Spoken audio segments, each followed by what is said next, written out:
Iran from 6th century BCE to 7th century CE. And more particularly, I looked at the style of the letters and how the style of the letters changed over time, and what does this change tell us about the social shifts in the society, in the Iranian society.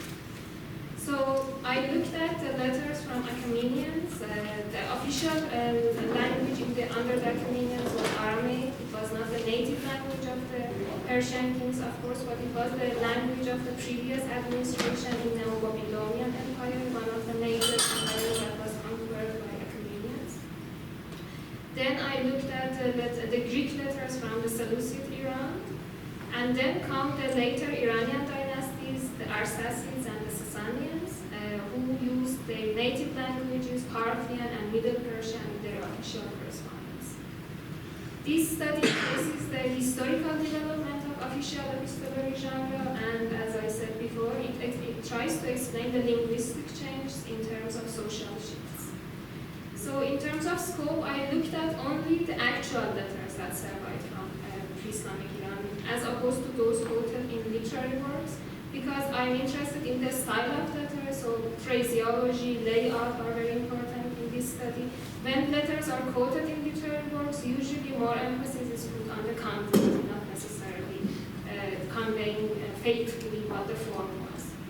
And also I looked at only the official letters, because not as opposed to personal letters. Before looking at the data, it's helpful to have to provide a general classification of letters. So letters can be grouped into 3 categories based on their setting. So we can think of a normative setting in which the sender writes in his own name to address him known directly or indirectly to him in an actual contemporary context. But we can also have extended setting for it. We can imagine an extended setting for a letter where we have an extension of audience accompanied by an extension of conventional subject matter. So if you think of official letters that are publicized and permanently displayed in different parts of the city, they have an extended setting. And of course, we have letters with fictitious setting. The recipients have no necessary contemporary existence. All the letters that I looked at in this study are either in normative setting or in extended setting, not fictitious. And then in terms of content, we can think of official type, so the letters that are exchanged between states, rulers, military officers in the exercise of their duties. So they can be either diplomatic or administrative, and personal type, so personal letters that are written by people of all classes. Now, as an overview of my data for Achaemenians, all the letters are in normative settings, so we have letters survived from Achaemenians on papyri and leather. They are official and they are administrative in nature, and the parties that are involved, so these letters were exchanged between Achaemenian princes, officers, and governors, local land stewards, and members of a Jewish community in Egypt that I will get back to a little bit later. For the Seleucids, the letters that we have for the Seleucids are in the extended setting, because all of them are written on stone and displayed in public places. This is how we have them now. They are official, but both administrative and diplomatic. So we have letters exchanged between the Seleucid kings and governors and consuls and peoples of Greek cities, but also letters exchanged between the Seleucid king and the king in Egypt. For Arsacids and the Sasanians, we have letters on clay, leather, and papyri. For Sasanians, we have both official and personal letters. And under the Sasanians, the letters that we have were exchanged between Sasanian military and administrative officials, and Sasanian or early Islamic governments, because some of them might come from the early Islamic period, not necessarily Sasanian. So when we look at these letters, many of them deal with requests and orders. So they use various strategies of politeness. So one way to analyze these letters is to look at the strategies of politeness, the degrees of politeness that they use in these letters, and then to compare them, the style, from the point of view of politeness. So for model of politeness, I use Brown and Levinson's model of politeness. The corpus in this model is contemporary and conversational, but I find it very useful also to describe my data, which is historical and written. This model for formulates a couple of politeness maxims. For example, one of them is don't coerce the hearer. Then it lists several linguistic realizations for this maxim. For example, the use of questions and hedges help us not coercing the hearer. So it is one strategy of politeness that we see. And then this model calculates the weightiness of the request in terms of three factors. Distance between the two parties, ranging from most intimate to most distant, power relation of the two parties, and rank of imposition. So in this model, it makes sense to categorize the letters based on if they are written to subordinates, to superiors, or to peers, because it has bearing on the power relation between the two parties and also the distance between the two parties. So as a preview of the results, so at the end of this study, I argued that the linguistic changes we see in the epistolary data can be described as a shift from the semantics of power in Aramaic to the semantics of politeness in Middle Persian. I will give a more exact definition for the semantics of power and semantics of politeness. And also, I argued that this shift might have been initiated under the influence of the Greek epistolary convention. So the Seleucid era stands between the Achaemenian dynasty and the later Iranian dynasties of the Sassanids and the Sasanians. And I argued that this shift might have been under the influence of the Greek epistolary convention. Now, going to the actual data, so for Achaemenian Iran, we have three sets of letters: the Arshama letters, the Elephantine letters, and the Bactrian letters. All of them date to around 5th to 4th century CE. For the Arshama letters, we have there are 13 largely complete letters. They are written on leather. They were exchanged between Achaemenian princes and their land stewards in Egypt. And they deal with the concerns and instructions of the princes about their lands in Egypt. So this is a photo of one of these letters. They are now kept in the Bodleian Library in Oxford. And as I said, there are 13 of them. Many of them are almost complete. So this gives us a very good corpus for Achaemenian official letters. For the Elephantine papyri in the late 19th century, hundreds of papyri and ostraca were discovered in the ancient site of Sienne and the island of Elephantine in Lower Egypt. These documents come in 7 languages from hieratic belonging to the Old Kingdom in the 3rd millennium BCE to Arabic documents dating to the Fatimid dynasty in the 1st millennium CE. So they cover many documents in different languages coming from different periods. For our purpose, the Aramaic documents are very interesting because all of them date to the Achaemenian period. So we have 52 Aramaic documents, 22 of them are letters. All date to the Achaemenian period when Egypt was under the Persian rule. And the letters include family letters, official letters that were exchanged between the satrap of Egypt and his subordinates. And very interestingly, a few letters exchanged between members of the Jewish community and Achaemenian officials. More particularly, B19 and B20, they are actually drafts of the same letter, and it is a letter that the members of the Jewish community try to convince the Achaemenian governor that he should help them rebuild Beit Hamel.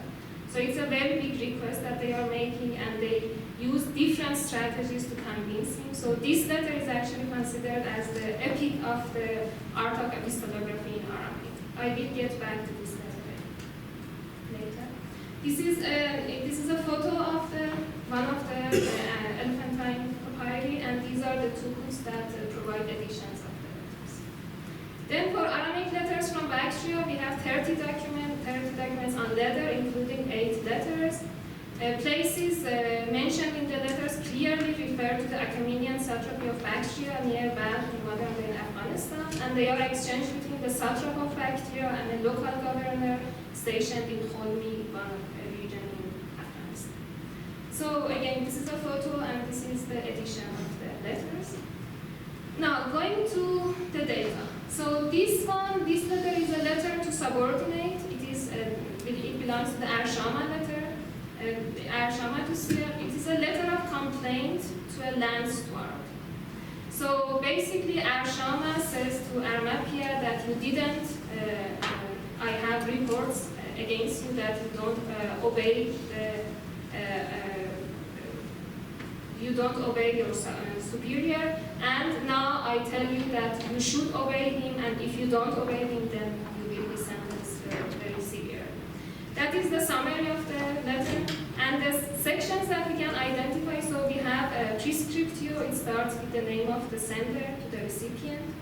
In the body section, we can identify 3 subsections. So it starts with the background history, and all these underlined forms are those that we see more and more in the letter. So they are like keywords or key phrases. So, and now Samshak, my official, has sent word to me saying that basically you don't obey him. And then the order comes, now Arshama says thus, the affair of my state, which Samshak shall tell you, you should obey him. And then the warning section comes, that thus let it be known to you, if he should send me a complaint about you, you will be questioned forcefully. And then comes the signature section. So that is an example of a letter written to subordinate. If you look at the letters that are written to superiors, it is actually the B19 or B20 that I mentioned. It is written from the members of the Jewish community to the governor of Judah. And so we see that now the prescriptio, the order changes. So first the name of the superior recipient comes, followed by the name of the sender. And then we have a greeting section, which is actually a 4-fold greeting section, quite long. But in the body section, we have the same 3-part structure, that it starts with the background history, then we have the request, but of course, instead of warning, now we have reward. So they say that if you do what we ask you to do, then we will offer in your name the meal offering. Yeah. So we see the same structure, background history, request, and reward in this letter, but additionally, we have a greeting part, which we don't see in letters to subordinates. So as the overview of the structure of the letters in Achaemenian Iran, so the prescriptio, the rule is that always the name of the superior comes first. No matter if he is the sender or recipient, it's important that the name of the superior comes first. Then it is the letter to superiors. We also have some epithets for him. Here it's my lord.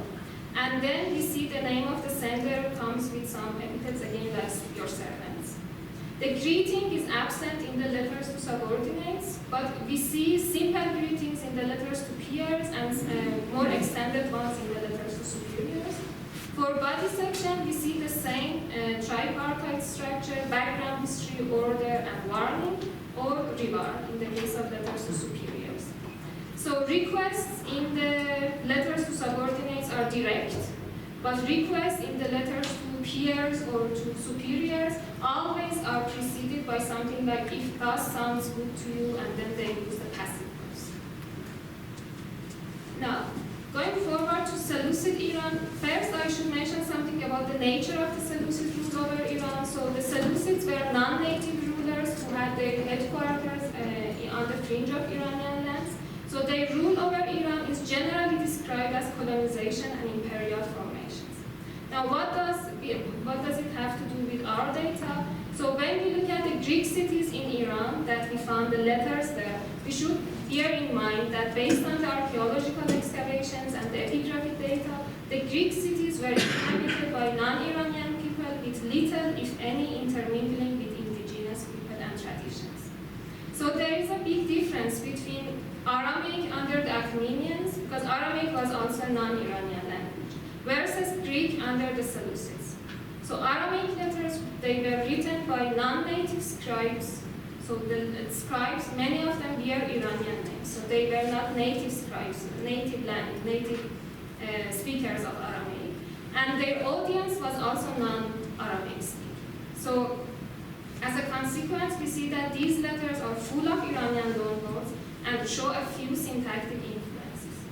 But when we look at the Greek letters, so they were written by Greek scribes to Greek audience. So as a result, their language is described as flawlessly Greek, with no sign of bilingualism, of contacts between Greeks and non-Greeks, or cultural intermingling. So Now, the documents that we have for Seleucid Iran, all of them are in the form of copies carved into stone monuments and installed at public places. That's why I mentioned that the setting of these letters are all extended. There are around 80 stone monuments found in Iranian lands. 4 of them are letters.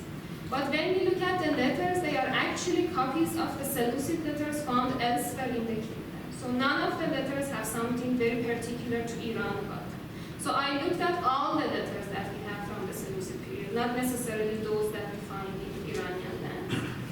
And we have letters written from the king to a Greek city, from a king to a state official to a Greek city, and the Seleucid king to the king in Egypt. So unfortunately, we don't have any letters written to superiors. All of them are either between peers or to subordinates. And the content can be also order, approval of a request, or announcement of new policies or appointment.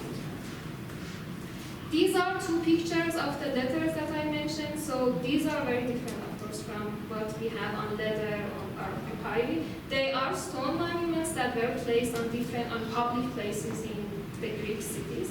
And this is an edition of the Seleucid letters by Wells. Now, this is an example of a Greek letter. It is a letter written to subordinates, so it is an order given by the king to a governor. We see the same structure, prescriptio, body, and farewell.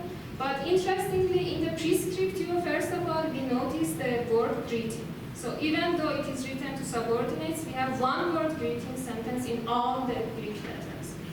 Then we have the background history, but in the statement of the decision, the king also explains the reason for the decision. So it's about a person who comes to the king and says that I want this part of the land, and the king says, I will give it to you. But he says why he does so, and he says because he, the one who asked for the piece of land, he as our friend has furnished us services with all goodwill and enthusiasm. And then the order comes then that the king tells the governor that please convey this piece of land to me. So in this letter, 2 things are deviating from Aramaic conventions. First, this greeting that we see in letters to subordinates, and also we see that the king uses the pronoun us and we in making references. It's something that in Arabic letters we don't see. Always they refer to themselves as I and my, but not us. And we see that this plays an important role. So we have royal we in Greek letters, and we see royal we in later Iranian dynasties, but not in pre-Seleucid like in Athens. And this is another letter, Greek letter. It is exchanged between peers because it is exchanged between 2 kings, the Seleucid king to the king in Egypt, and it is an announcement of a decision. So here in the prescriptio, we see that there is also greetings. The greeting is more extended. So if you were well, it would be as we wish. We ourselves are well, and we're remembering you with love. It's something that we didn't see in the letters to subordinates.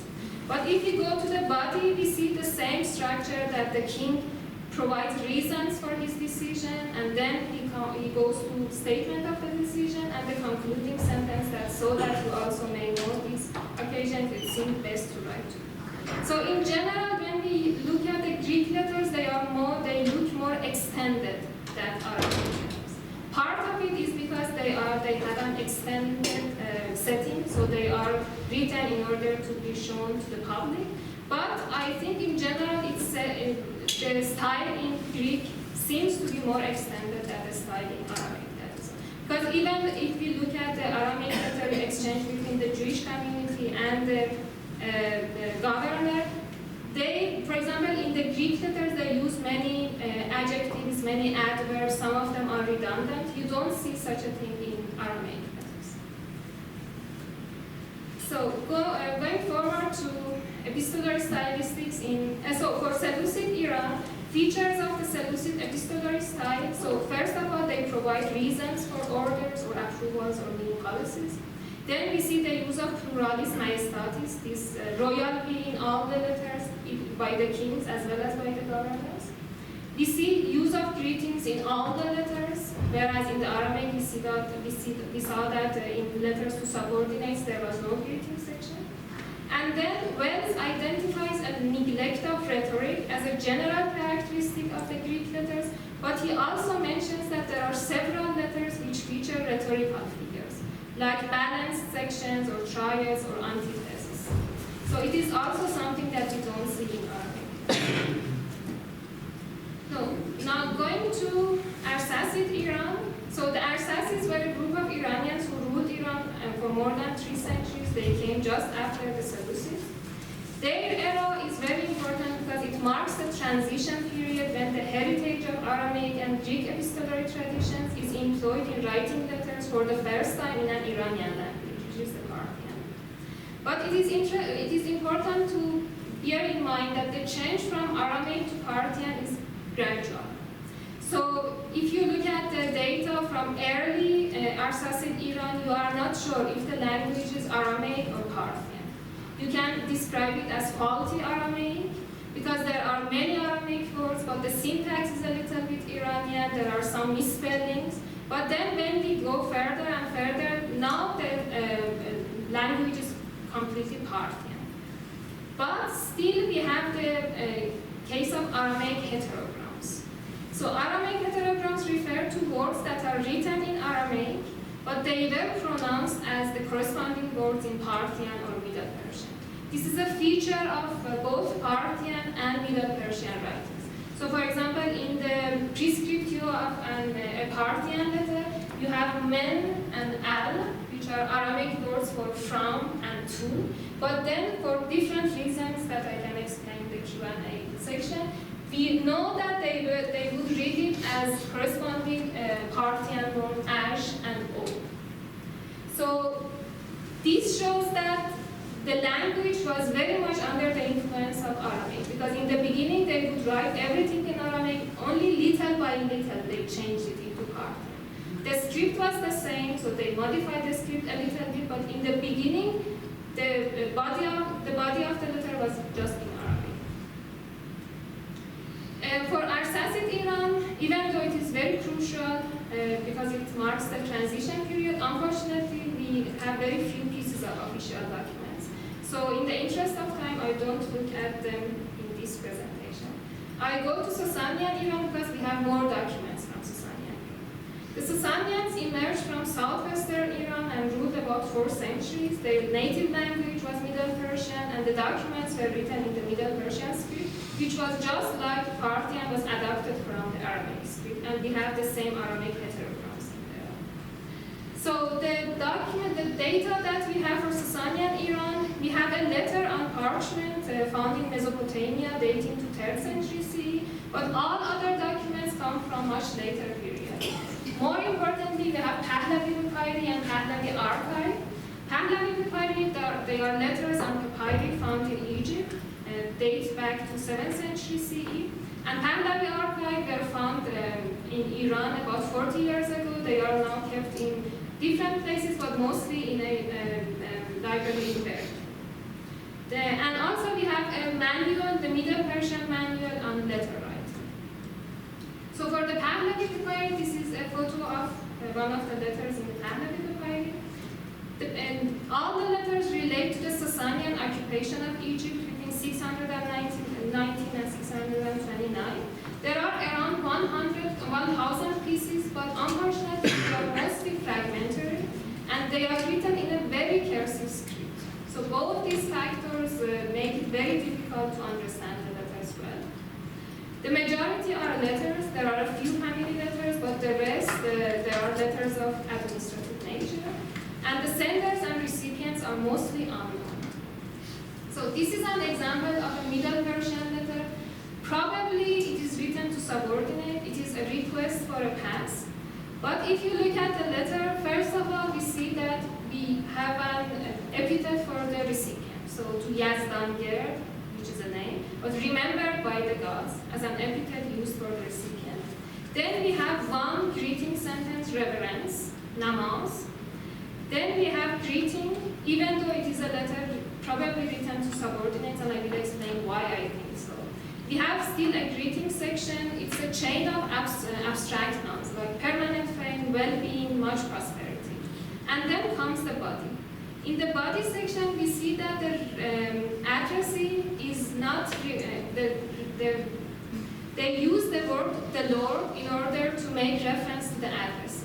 So they avoid using you or personal pronoun in addressing the reference. Always they use making reference to the recipient, they always use the word Lord. This is another example from the Pahlavi papyri. Probably it is written to peers or superiors because we see that the greeting section is more extended. But we see the use of lordly as an epithet for the recipient. Then we see the reverence. Greeting is much longer, so may the good reputation, well-being and health and ease and every fortune with pleasure and contentment which we possess, may it be always with the Lord in increase. So here we see that they also use plural we, like royal we, in order in making reference to themselves. And then they use the pronoun the Lord in making reference to the addressee. And then in the body, we also see that they avoid using the direct pronoun you in the body section. So if we compare this greeting with the greeting that we have in Aramaic letters, the greeting in the Aramaic letters reads very brief. It sounds very brief. So it says, and now there is peace here before me, so first person singular. May there also be peace there before you. So they make direct references to the addressee. None of them is the case in Middle Persian. It is much more extended, and they use the plural we and also the Lord in order to make reference to the recipient. And then, as you notice here, the name of the sender is not mentioned at all. So the prescriptio only mentions the name of the recipient. The address section comes much later in the letter. Actually, it is the last part of the letter. And even in the address section, first they mention the name of the recipient. It's a shortened version of the prescriptio, so they use the name of the recipient, which is now Khosrow, Borzen, Barahram. Still, they use some epithets for him, and at the very end of the letter, they have the name of the sender and his job position, the horse. So here, I thought maybe for those of you who know Persian, it might be interesting to see the epithets that they use. So I can mention some of them like Yazdan Ayad, remembered by the gods, or Khvadai, lordly, or Anosh Ayad, Hazar Anosh Ayad, ever remembered for the 1,000 times. These are the kind of epithets that we use in the letters, in Middle Persian letters, and also the greetings that can be extended with a chain of absolute nouns, or can be abbreviated like a chain of absolute nouns, or can be quite extended and long. So for Middle Persian letters, the things that that deviate from Aramaic practices is the use of epithets, because only in one letter I saw that no epithet was used for the recipient. Always the recipient is the name of the recipient comes with some epithets. And then we see greetings in all the letters, no matter if they are to subordinates or to superiors. The body section, unfortunately, is fragmentary in almost all the letters, so we cannot say much about the body. But the address section comes at the very end of the letter, and again, it has a shortened version of the prescriptio plus, and at the end, the name of the sender. So Middle Persian epistolary conventions, as I said, so the name of the recipient always comes first. The use of the word namaz, which means reverence. So namaz originally refers to an extremely polite gesture of bowing to the knees in front of a divinity or a dignitary.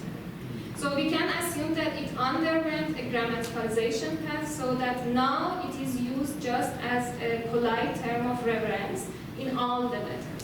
And actually, one of the letters in Sogdian help us to show the middle stage between when namaz was only used in front of the divinities to Middle Persian data that namaz is used just for everyone. So the Sogdian letter reads namaz on bended knees just as is offered to the gods. So they use the same word that they used only for gods, now in the letters to the recipient. And then we saw that Middle Persian letters avoid direct references to the recipient and always use khvadai, Lord, instead. We can imagine that Khwadai also underwent the same grammaticalization path, but we don't have, I couldn't find much data on it. Because now in Persian, Khwadai means God, actually. So it is not just a polite term for addressing people. And we saw the use of epithets for the recipients and presence of greetings in all letters, either brief or extended, and their tendency to use rhetorical figures. We don't see the use of rhetorical figures in actual letters, but if we actually look at the manual of the Pahlavi manual that I mentioned, we see that we have both balanced prose in the Pahlavi manual and also rhymed prose. So in the first example, we see 5 phrases that are actually balanced, like Azadak, Pad Tokhmak, Ud Afrin, Pad Khonar, Ud Abezak, Pad Khunisht, translating like noble in lineage, praiseworthy in virtue, pure in deed, and then all these epithets are used to address the recipient. Second example shows the rhymed prose. We have 9 phrases that they actually rhyme, and we have 9 phrases that rhyme, and also they are balanced. So we don't see the use of literary figures in actual letters, but if we go to the Pahlavi manual, we see the use of literary figures. So I said that I hope that looking at the data helps to see what I meant by saying that Aramaic letters are more, they have the semantics of power, they are more hierarchical. But Middle Persian letters tend to be more polite, on the other hand. It's interesting that we see the same shift in European languages, in the use of pronouns. So just as a brief background, we have at least Head 1978 records 78 languages with TV distinction. So T comes from French tu and V comes from French vous. So it means the use of second person plural as a polite pronoun. Persian has it, many Romance languages also has it. English used to have it, but now we only have you. But there are many languages with this TV distinction, that if you want to speak politely, you use the second person plural pronoun in reference to the address. Now, one hypothesis about the origin of TV in Romance languages is that because Latin didn't have it in the beginning, but starting from Diocletian, the Roman emperors used first person plural in reference to themselves. This is what we call pluralis majestatis. When the emperor says we, as a natural consequence, other people, when they want to address him, they use you plural, not you singular. So as a natural consequence, as early as the 4th century CE, we see the use of plural second person as the address form to an individual Roman emperor. So it is pluralis reverentiae. Now, interestingly, in the use of pronouns in the European languages, Brown and Gilman identified 3 stages. First stage is the power semantics. So the superior always says to the subordinate, but always receives be. So it is non-reciprocal. This is the power semantics. But then in the Middle Ages, we see the polite semantics, because now the mutual we spreads over all people, especially among the upper class. So even between husband and wife or parents and child, we would expect that one of them says vous to the other one says tu, but now all of them use mutual we because it is a mark of elegance. And then stage 3, which is the solidarity semantics, starting from the 19th century, everybody uses mutual T. No matter if they are the employer, employee, or mother and child, all of them use the singular form in order to show solidarity. Now, what I argue is that the change that we saw from Aramaic letters to Middle Persian letters showed stage 1 and 2. So shows stage power semantics to polite semantics. And it is not only in the use of pronouns, but also in the order of names and greeting systems. So we saw that in Aramaic, the use of pronouns was non-reciprocal, but we see a reciprocal use of pronouns in Middle Persian. The order of names is rank-sensitive in Aramaic, but it is uniform in Middle Persian. And the greeting system, again, is non-reciprocal in Aramaic, but reciprocal in Middle Persian. So more particularly, we see that in Aramaic, subordinate receives T, peers receive T, but superior always is addressed as Lord. For Greek, unfortunately, we don't have data for superiors, and for Parthian, our data is very limited. But we see that in Middle Persian, not only the peer or superior receive Lord, but also the subordinates also addressed as Lord. So we see that in Aramaic, it is more non-reciprocal, so T and V. But in Middle Persian, the word Lord is used for all superiors and subordinates and peers. In the order of the sender and recipient, we saw that in Aramaic, always the name of the superior comes first, and then followed by the name of the recipient subordinate. So it is rank sensitive in Aramaic.